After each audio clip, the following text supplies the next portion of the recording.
kokoh, janji kokoh. Saling sayang, saling cinta, saling hormat, saling ridho. Musyawarah untuk sakinah. Tetapi sejak tahun kemarin kami sudah melakukan banyak hal untuk melakukan berbagai macam terobosan, pembaharuan atau transformasi, berharap KUA menjadi lebih baik, lebih segar, lebih mudah, dan lebih humanis.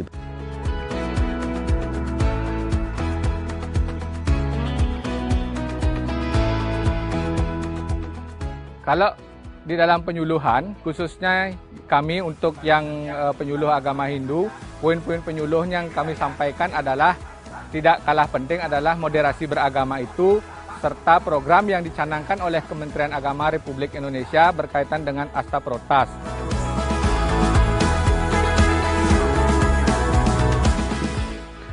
Bagi mereka yang memiliki usaha, baik berupa kuliner, kemudian bengkel dan sebagainya, untuk dapat mendaftar ke KUA Kecamatan Kota Agahamur.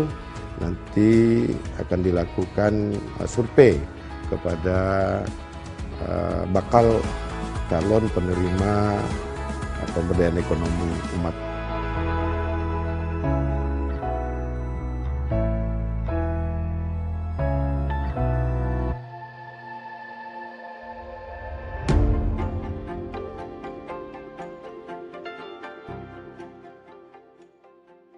Selama ini, sebagian masyarakat mengenal kantor urusan agama KUA hanya sebagai tempat mengurus pernikahan.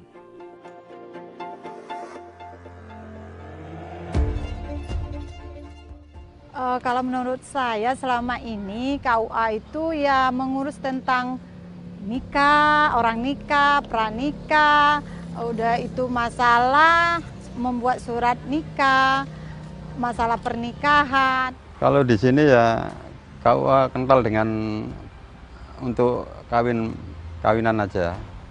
Sepengetahuan saya, KUA itu tentang mengurus tentang pernikahan, administrasi pernikahan, tentang pranikah. Itu setahu saya seperti itu, Mas, tentang KUA sekarang ini.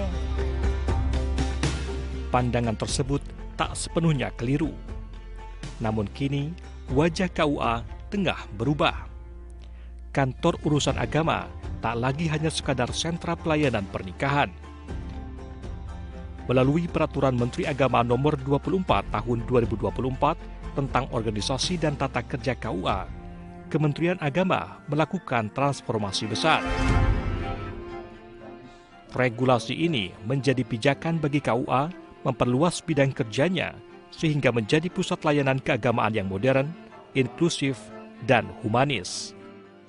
Memang ini menjadi tantangan kami yang sangat luar biasa, dan memang kita harus akui bahwa KUA selama ini memang identik dengan gambaran tentang penghulu yang seperti itu. Tapi sejak tahun kemarin kami sudah melakukan banyak hal untuk melakukan berbagai macam terobosan, pembaharuan atau transformasi, berharap KUA menjadi lebih baik, lebih segar, lebih mudah, dan lebih humanis. Itu harapan kami semua.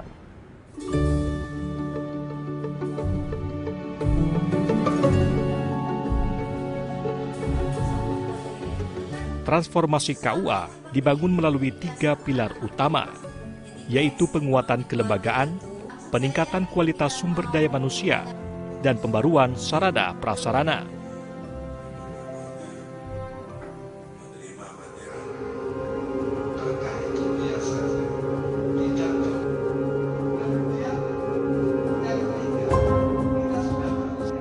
Dari sisi kelembagaan, mandat KUA diperluas. Kini, KUA menghadirkan puluhan layanan, mulai dari bimbingan keluarga, penyuluhan keagamaan, pengelolaan zakat dan wakaf, hingga layanan jaminan produk halal. Sekarang KUA merupakan unit pelaksana teknis di Bimas Islam. Jadi KUA bukan hanya milik Direktorat KUA saja, tetapi juga milik dari Direktorat Urusan Agama Islam, Direktorat Penerangan Agama Islam, Direktorat Zakat dan Wakaf, termasuk juga Direktorat Jaminan Produk Halal, tentu adalah KUA itu sendiri. Nah, ada sekitar 48 layanan yang diberikan oleh kantor urusan KUA kepada kantor urusan agama kepada masyarakat. 48 layanan. Termasuk transformasi kelembagaan ini juga melalui KMA nomor 1644 itu yang bisa menjadi kepala KUA bukan hanya penghulu, tetapi juga penyuluh agama bisa menjadi kepala KUA, termasuk kalau penyuluh agama ini adalah perempuan. Penguatan sumber daya manusia turut menjadi kunci transformasi. Aparatur KUA dituntut profesional, responsif, serta menjunjung tinggi akuntabilitas dan transparansi. Digitalisasi layanan terus dikembangkan agar masyarakat memperoleh kepastian layanan yang cepat dan tepat sasaran.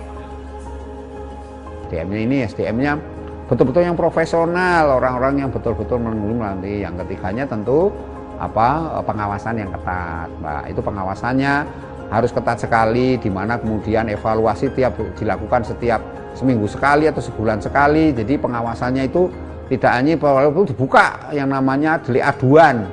Jadi channel aduan berupa aplikasi atau apa di masyarakat bisa mengadukan, begitu mengadukan langsung ditindaklanjuti. Ya. Transformasi juga menyentuh wajah fisik KUA. Dalam 1 dekade terakhir, lebih dari 1.600 KUA dibangun dan direnovasi. Nah, transformasi sarana prasarana ini sangat penting karena riset kami menunjukkan bahwa aspek sarpras ini aspek yang mendapatkan penilaian paling rendah dari masyarakat, meskipun tetap di angka 80. Ini memang di beberapa tempat KUA itu bangunannya masih seperti itu ya. Tapi sejak saya kira sejak 10 tahun yang lalu ya, dengan menggunakan skema surat berharga sukuk syariah itu atau SBSN, sudah lebih dari 1.600 KUA yang dibangun melalui pendanaan SBSN ini. Transformasi KUA tidak berhenti pada aspek administrasi dan infrastruktur. KUA kini juga hadir sebagai motor pemberdayaan ekonomi umat. Hingga tahun 2025, Kementerian Agama telah melaksanakan pemberdayaan ekonomi umat PU berbasis KUA di 322 titik di seluruh Indonesia dengan fokus memberikan modal usaha, pelatihan, dan pendampingan kepada pelaku UMKM. Setiap titik KUA menyasar 10 penerima manfaat dengan bantuan stimulan 5 hingga 10 juta rupiah per pelaku usaha. Kami juga mengombinasikan dengan pemberdayaan ekonomi umat berbasis KUA. Jadi KUA ini punya program pemberdayaan ekonomi umat yang diarahkan untuk memperkuat ketahanan keluarga dalam aspek ekonomi dan tentu juga keagamaan. Transformasi KUA juga telah menyentuh pelayanan di kantor urusan agama Denpasar Timur, Bali. Di Pulau Dewata yang majemuk dengan kehidupan masyarakat yang dinamis, perluasan pelayanan KUA dilakukan untuk menciptakan harmoni kehidupan di tengah keberagaman.